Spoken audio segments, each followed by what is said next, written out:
One of the great statesmen of our time, folks, and there aren't many. Mike Lee, conservative Republican from Utah. And Senator Lee, how are you, my friend? Doing great, Mark. Thank you very much. Now, Mike, there's something going on in the House on the Republican side which is causing me great consternation. Can you explain to the American people what's going on there with Obamacare? Yes. Here's my understanding of the plan that's being put forward by the House Republican leadership on defunding Obamacare. They want to put into one single vote two different legislative proposals, one of which would defund Obamacare, and the other of which would be a continuing resolution that would fund everything in government, including Obamacare. They want to tie those together in one vote so that House Republicans could vote simultaneously with one vote, both to fund and defund Obamacare. They would then shift that over to the Senate, thus allowing the Senate to pull apart the two pieces of legislation and promptly defeat the defunding Obamacare measure, and subsequently to pass the spending resolution, the continuing resolution that would keep everything in government, including Obamacare, funded, and then that would go immediately to the president without any subsequent action by the House.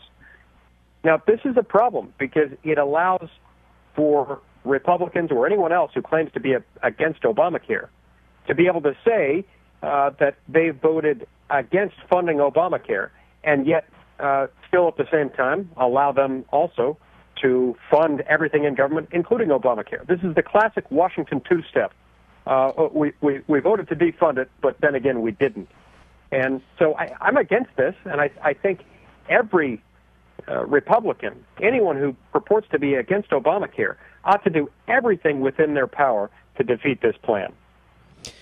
You know, I don't think anything angers me more, Senator Mike Lee, than these deceitful efforts at confusing the American people and protecting members of Congress from their own conduct.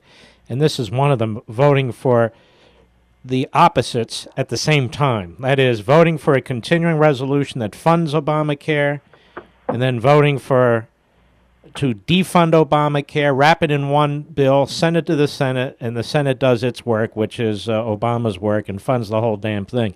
I mean, this has to stop. It does indeed have to stop. And, you know, Mark, to be honest, I hope somebody from the House can prove me wrong. I hope that my understanding of the House Republican leadership plan on this is mistaken. And if it is, I hope one of those people will come forward and explain how this is wrong. But this is my understanding of how it works. And if this is, in fact, what they're trying to do, this is disgraceful.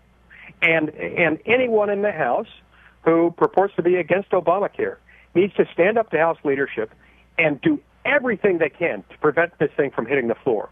There are procedural mechanisms they can use. There's a procedure known as taking down the rule that allows a fairly small number of Republicans to block this thing from getting to the floor.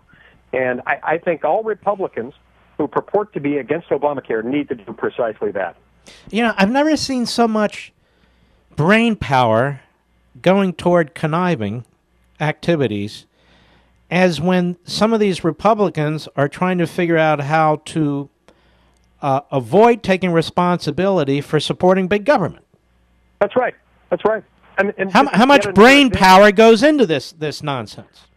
Well, most of it appears to go there in situations like these, and that's yet another example of what I've been talking about, which is this is not your typical example of Republicans versus Democrats. This is the Washington political establishment versus everyone else in America. And this represents the worst of Washington politics. And, I have to say, in moments like these, with Republicans like these, who needs Democrats? Yeah. I hate to say it, but that's true. Now, and yet, have you noticed the Republicans, some of whom were elected as Tea Party conservatives, who have now thrown in with this sort of stuff? You see all the puff pieces they're getting in the media, and they're invited on to the big shows, and all of a sudden a backbencher congressman becomes a frontbencher, and this is how they reward them, isn't it? Yeah, that's right.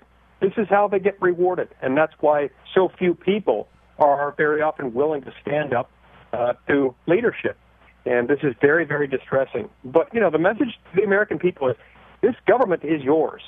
We know Obamacare is going to be bad for all of us. We know that Obamacare is going to make health care less affordable, not more affordable. We know that it's going to be fundamentally unfair. We know the American people are overwhelmingly against it. Washington, D.C. is the only place where it's controversial. Outside of Washington, D.C., Obamacare is despised. We've got to stop it, and we've got to defund it. I want to give people some heart, though, generally, and I want you to remind people, relatively concisely if you can, how you won the Republican nomination when nobody gave you a chance. You ran against an incumbent. You worked the convention. Can you tell us a little bit about that? Sure. I ran for the United States Senate in 2010 against a three-term incumbent Republican. People thought I was crazy. But before you do that, you were not in public office, correct? No, I was not. This is the first elected office I've ever held, and the first time I had ever sought elected office. I started seeing that the federal government was doing all kinds of things it was never intended to do. And as a constitutional lawyer, that bothered me. As a taxpayer and as a citizen, it scared me to death. So I started giving speeches around the state of Utah, talking about constitutional originalism, constitutional textualism, and the fact that if we were really treating the federal government the way that it was designed to operate, we wouldn't have what was then a $15 trillion debt, what's now a $17 trillion debt. So little by little, I worked the Utah caucus and convention system and ended up defeating the incumbent in the convention, ended up winning the primary against another challenger, and I ended up winning the general election. A lot of people said it couldn't be done. A lot of people started out saying I was crazy, and then they just said running was unwise, and then after a while they just stopped talking, and I won. And the reason I won wasn't because I'm that great of a messenger. The reason that I won had to do with the fact that these concepts resonate with people. Just as the concepts that you've explained in your recent book, Mark, resonate with the people. They can see that their government has been taken over by people who don't share their interests and who have as their central interest their longevity in office. And that's what we've got to change. And you are a perfect example of somebody who just rejects, oh, you can't do this, you can't do that. And it doesn't mean everybody's going to win, but it means if you don't try, you're definitely going to lose. And you went up against the system. You defeated it several times. And even now, when people tell you you can't do these things that you're doing, you probably say to yourself, well, I'm here to do exactly what I'm trying to do. Yeah, that's exactly right. I mean, look, a few months ago, Mark, they told us that we couldn't possibly defeat the gun control measures that were being brought before Congress. They told us to just get ready to take it. There was nothing we could do to stop it. Well, Rand Paul and Ted Cruz and I joined up with a few others. We started circulating letters. We started getting input from the public, and little by little, we stopped it.